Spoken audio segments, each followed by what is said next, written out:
This is the fringe flower tree.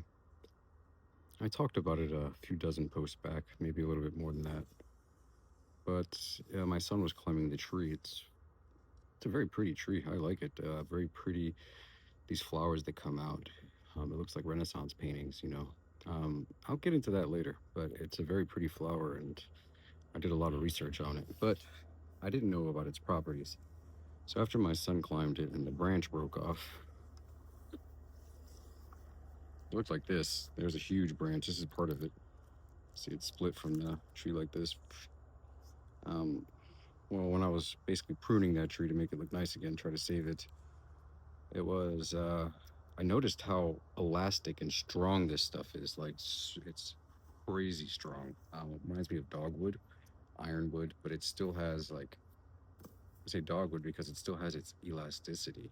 And this particular piece this happened a couple months ago, and I had basically taken my spoke shave to this to take off all the bark and then the sapwood also. This is just basically all heartwood right here, and that's where I saw like the most benefit. I want to make I want to make a little like fly fishing rod out of it, and it's pretty elastic. Anyways, I'm gonna get into this part. You see how I drilled out those holes here? I used my Farmer X, and that's where every branch of the tree, this is like one of the larger branches, and there's a little tiny branch coming out of every one of these, and I don't know, you don't leave that on there, but I had never drilled them out before. I was like, maybe I can stop those cracks and splits that happen from the knots, because it's constantly drying, and like the expansion is just, there's so much tension there at the knot that everything is going in different directions, and eventually it's like it splits. And it looks like after a couple months of just sitting outside with these holes, I prevented most of those splits. How do I know? Because I didn't do it to that one. Look at that split right there. It's pretty cool. So yeah, I thought it was just great stuff.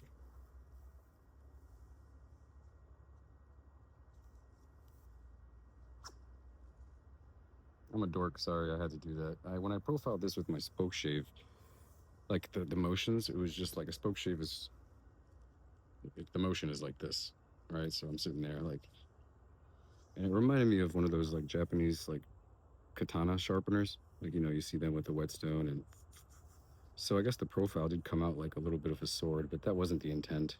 I just kind of wanted to experiment with the wood, and I wanted to see how it would dry independent of the sapwood, which is the outer, like, there's the bark, then there's the wood that's right directly underneath the bark, which is where the nutrients and the water usually flows from the tree.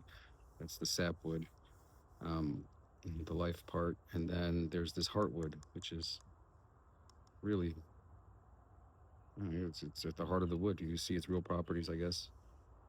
Um, so yeah, I wanted to see exactly how it would maintain, and it maintains pretty good, actually. If I would have shaved this in a different orientation, the grain, and made that taper, maybe instead of wide this way, made it wide this way,